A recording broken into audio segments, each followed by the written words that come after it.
Assalamualaikum adik-adik semuanya. Kalian pernah dengar nggak tentang Bapak Henry Leclerc? Itu loh yang tentang pergeseran kesetimbangan. Yuk, mari kita belajar bersama-sama tentang pergeseran kesetimbangan. Yuk!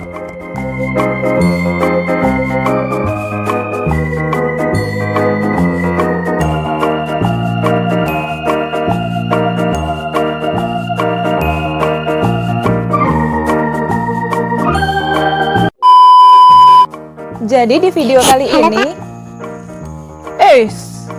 tumben belum disuruh udah muncul. Iya dong. Gitu dong, rajin. Yuk. Ayo. Oke adik-adik semuanya. Jadi pada video kali ini lebih mengutamakan tentang faktor-faktor yang mempengaruhi pergeseran kesetimbangan. Nah, pencetusnya itu adalah Bapak Henry Leclerc. Nah, itu adalah fotonya. Tatapannya tajam banget. Iya, Pak? Kayaknya gitu deh. Udah balik belajar lagi ya. Oke, Ini Kakak. hukum yang dinyatakan oleh Bapak Leclerc itu. Baca dong, kayak biasanya ya. Siap.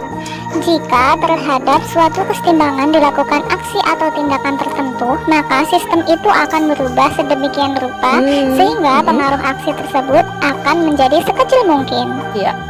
Pengaruh yang ditimbulkan dari aksi yang sekecil mungkin itu kita namakan sebagai kondisi setimbang. Nah, ini dia. Apa aja sih faktor-faktor yang dapat mempengaruhi pergeseran kesetimbangan? Yang pertama di sana ada konsentrasi, kemudian suhu, lalu tekanan, yang terakhir adalah volume. Kak, tanya Kak, Gimana? kalau katalis gimana? Oh, katalis. Iya, memang ada beberapa anak yang nanyakan kayak gitu. Bu, apa katalis itu juga termasuk faktor-faktor yang mempengaruhi kesetimbangan? Ayo kita bahas bersama ya. Adik-adik, untuk lebih memahami bagaimana faktor-faktor pergeseran kesetimbangan itu bekerja, terlebih dahulu ayo kita buat contoh reaksinya. Nanti perjanjian ya, contoh reaksi ini kita gunakan untuk menjelaskan faktor-faktor pergeseran kesetimbangan. Nah, itu reaksinya. Dengan nilai delta H merupakan positif kilojoule. Ini dia. Untuk lebih memahami pemahaman kalian, di sini aku siapkan sebuah analogi. Nah, di sana kalian lihat apa? Timbangan. Iya, sebuah timbangan kan? Di mana ruas sebelah kiri aku namai dengan reaktan dan ruas sebelah kanan aku namai dengan produk. Sekarang kalian lihat ya, jumlah bola yang ada di ruas kanan maupun di ruas kiri, apakah mereka sama? Sama kok. Berapa jumlahnya? 10. Iya, jumlahnya sama-sama 10. Nah, dari sana bola itu dapat dianalogikan sebagai konsentrasi zat yang ada di reaktan maupun zat yang ada di produk. Kalau misalkan keadaan timbangannya sejajar model kayak gitu, berarti artinya dia dalam kondisi apa? Ya, setimbang lah. Iya, dalam kondisi setimbang.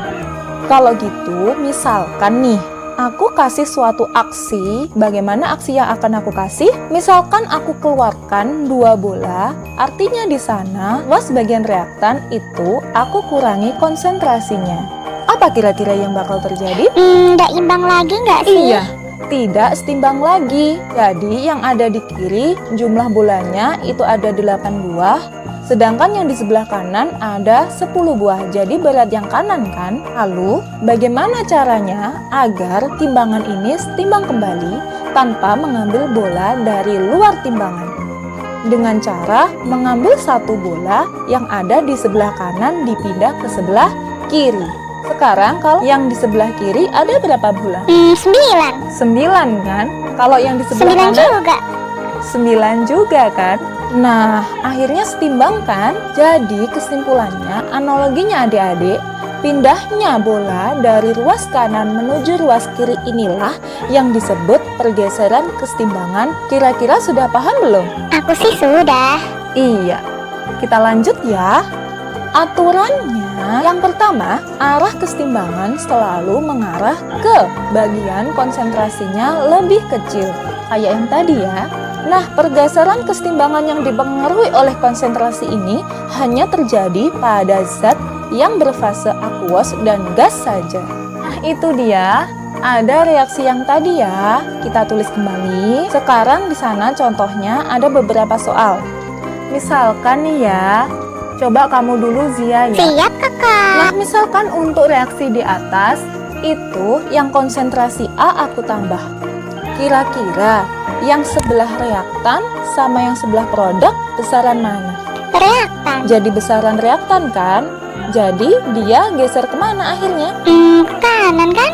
Iya, ke kanan, mengarah ke yang lebih kecil. Sekarang gantian ya, jika B yang tak perkecil.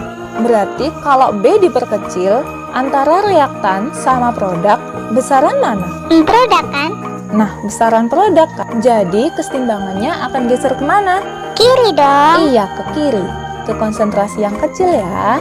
Sekarang kalau misalkan yang C aku perbesar, kira-kira antara reaktan dan produk besaran siapa? Produk. Besaran yang produk kan? Jadi dia bakal geser kemana? Kiri dong. Nah, ke kiri ya. Sekarang jika konsentrasi yang D coba aku perkecil, kira-kira yang kiri sama yang kanan konsentrasinya besar yang mana? Kiri dong, pasti bener ini. Terus bakalan geser kemana? Kanan dong. Salah ya. Kok salah Jadi sih? ingat, dia tetap tidak mengalami pergeseran kesetimbangan. Hah? Kok bisa? Iya, kamu lupa ya? Yang D itu kan fasenya solid. Oh, Ingat, iya pergeseran sih. kesetimbangan yang dipengaruhi oleh konsentrasi itu hanya berlaku pada fase akuos dan gas saja. Dan yang terakhir, ini kamu sendiri yang jawab. Kalau C-nya aku perkecil gimana? Bentar. Ke kanan nggak sih? Iya, ke kanan. Sudah mulai pinter ya. Sekarang kita ke faktor suhu. Aturannya, yang pertama, ingat ada dua jenis reaksi, yaitu reaksi endoterm dan reaksi eksoterm. Masih ingat nggak? Nah, kalau reaksi endoterm itu ditandai dengan delta H bernilai positif, sedangkan kalau reaksi eksoterm itu ditandai dengan delta H bernilai negatif. Untuk keadaannya, ingat bahwa produk itu keadaannya seperti delta H, sedangkan reaktan itu kebalikan dari delta H. Artinya, jika nanti delta H mau bernilai positif, artinya dia reaksi apa? Endoterm. Iya, reaksi endoterm. Berarti produkmu juga ikutan endoterm, sedangkan reaktanmu nanti jadi eksoterm. Begitu juga sebaliknya. Nah, Bapak Leketelier ini bilang bahwa jika suhu dinaikkan, maka reaksi akan mengalami pergeseran keseimbangan ke arah endoterm. Sedangkan jika suhu nanti diturunkan, maka reaksi akan mengalami pergeseran keseimbangan ke arah eksoterm. Oke, sekarang masuk ke reaksi yang tadi ya. Dari reaksi tersebut, ayo kita analisa. Kira-kira delta H-nya positif apa negatif? Positif. Iya, positif. Kalau delta H-nya positif, berarti yang produk itu bagian endoterm, sedangkan yang reaktan adalah bagian eksoterm. Sekarang, misalkan pada reaksi itu aku naikkan suhunya, berarti harus ke ekso apa endoterm? Endoterm. Iya, harus ke endoterm. Artinya dia harus ke kanan apa ke kiri? Kanan dong. Benar, ke kanan. Sekarang, kalau misalkan suhu pada reaksi itu aku turunkan, berarti harus geser kemana kesetimbangannya? Eksoterm. Iya, kalau diturunkan ke daerah eksoterm. Untuk reaksi di atas, bakalan geser kemana dia? Kiri dong. Iya, ke kiri. Paham? Sekarang giliran faktor tekanan. Aturannya, yang pertama, tekanan yang dimaksud di sini adalah tekanan ruang yang dipakai oleh reaksi tersebut. Aturan yang kedua, bahwasanya tekanan itu berbanding terbalik dengan jumlah koefisien. Kemudian, untuk faktor tekanan ini hanya mempengaruhi fase gas saja. Nah, Bapak Leketelier ini bilang bahwasanya jika tekanan itu dinaikkan, maka kesetimbangan akan bergeser ke koefisien yang lebih kecil. Kemudian, jika tekanan ini diturunkan, maka kesetimbangan akan bergeser ke arah koefisien yang lebih besar. Maka dari itu, tadi dibilang apa? Bahwasanya P berbanding terbalik dengan koefisien. Sekarang masih kita pakai reaksi yang sebelumnya ya. Ayo, kita analisa. Di sana yang A fase gas, yang B fase aquos, yang C fase gas, dan yang D fase yang solid. Nah, mari kita hitung. Yang kiri jumlah koefisiennya ada berapa? 4. Kok Lah, terus 4? berapa? Ya salah dong.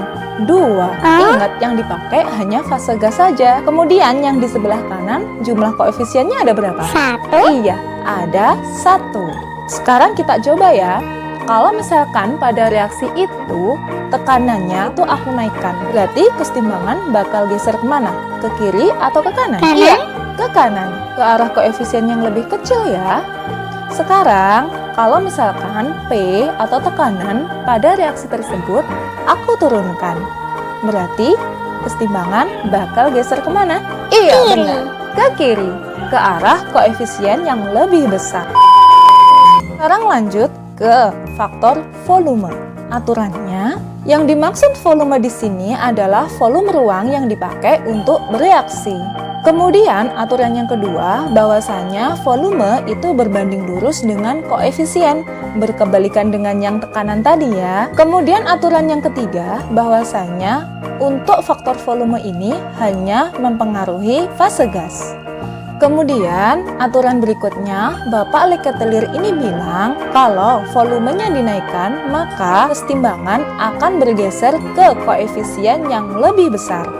Kebalikannya, jika volume nanti diturunkan, maka kesetimbangan akan geser ke arah koefisien yang kecil. Maka dari itu, kenapa tadi aku bilang bahwasanya volume berbanding lurus dengan koefisien.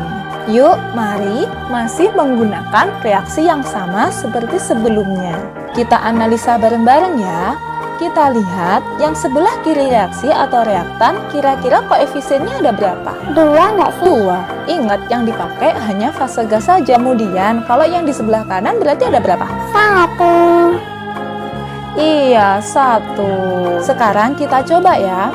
Kalau pada reaksi itu volumenya aku naikkan, berarti dia akan geser ke koefisien yang besar apa kecil?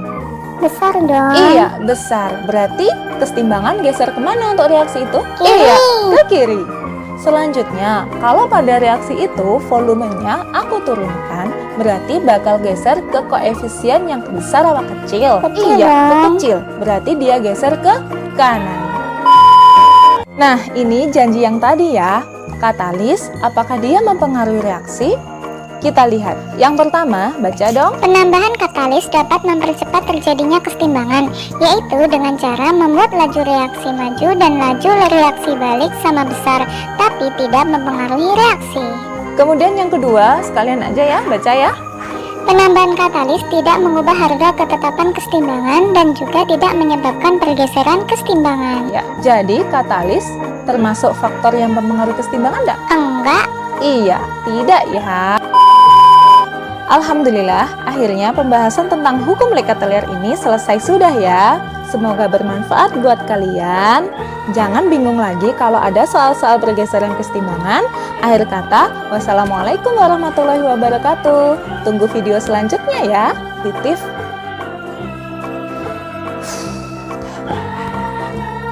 Dengan nilai delta H, itu dia konsentrasi. Nah, itu dia dengan ke arah reaktan.